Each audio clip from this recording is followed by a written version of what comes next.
अब्दुल्ला बिन Maimoon अहवाज़ी। Ahwaz का रहने वाला एक ऐसा शख्स जिसकी पहचान तलवार या तख्त से नहीं बल्कि चालाक जहन, फरेब आलूद इल्म और पुरअसरार हुनर से बनी। वो कूफा के मज़ाफ़ात में पला बढ़ा, उस खित्ते में जहाँ सियासत, अक़ीदा और बगावत हमेशा एक दूसरे में उलझे रहे। शोबदा, सहर, तलिस्मात और नफ्सियाती असरांदाजी के फ़नून में उसे गैर मामूली महारत हासिल थी। वो जानता था कि लोगों के जहन कैसे काबू में किए जाते हैं और अक़ीदे को किस तरह हथियार बनाया जाता है। यही वजह थी कि उसकी राह सिर्फ इल्म तक महदूद न रही, बल्कि वो आहिस्ता आहिस्ता नबूवत और महदूवियत जैसे हस्सास दावों के गिर्द घूमने लगा।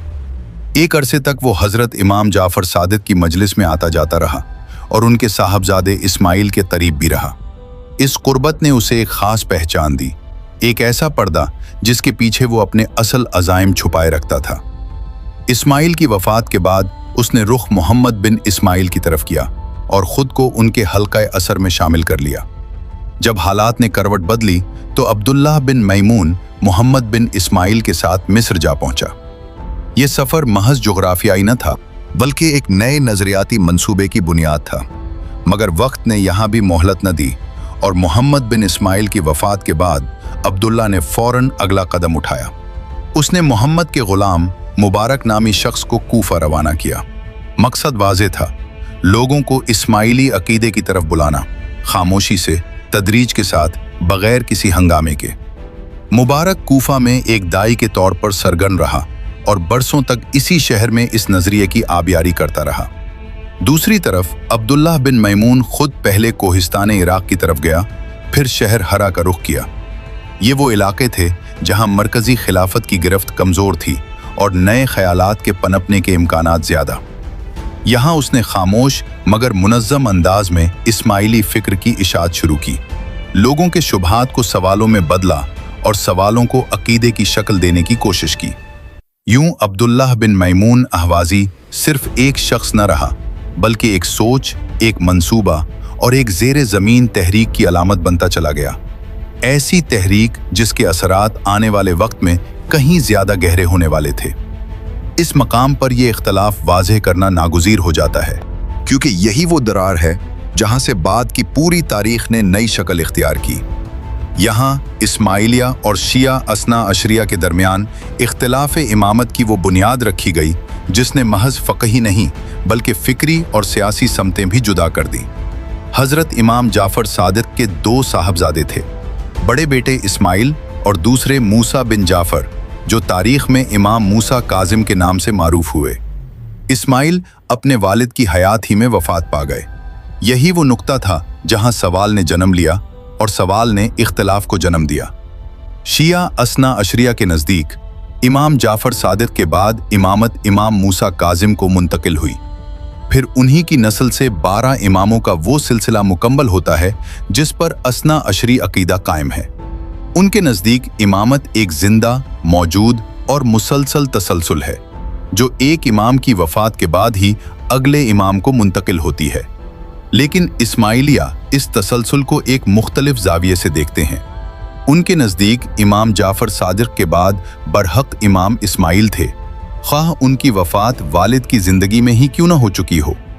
जब इस पर एतराज़ किया गया कि जो शख्स पहले ही दुनिया से रुखसत हो चुका हो वो जानशीन कैसे हो सकता है, तो इस्माइली मौक़िफ़ ये था कि इमामत इमाम की ज़िंदगी ही में मुंतकिल हो सकती है।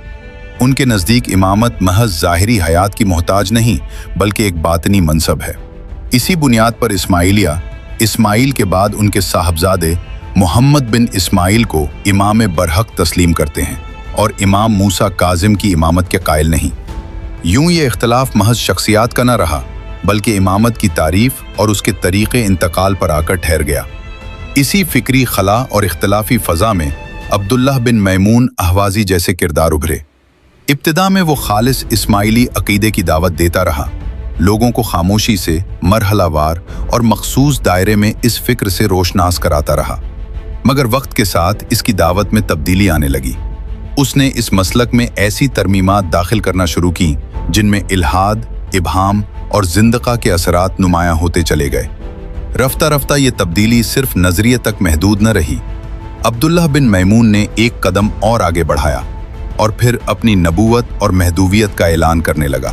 ये वो मोड़ था जहां इख्तिलाफ इमामत, खुफिया दावत और ज़ाती दावों ने एक ऐसी शक्ल इख्तियार की जो आने वाले ज़मानों के लिए शदीद फ़िक्री इंतशार का सबब बनने वाली थी।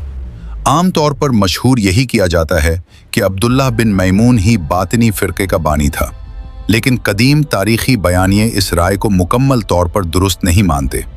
इनके मुताबिक बातिनी कुफरियात की असल बुनियाद किसी और के हाथों रखी गई थी और वो शख्स अब्दुल्ला का बाप था। इसका नाम मैमून था, जो तारीख़ में मैमून बिन दीसान मारूफ बहकद्दाह अहवाज़ी के नाम से याद किया जाता है। वो मजूसियुन नस्ल था और एक वक्त में इमाम जाफ़र सादिक का आज़ाद करदा ग़ुलाम भी रह चुका था।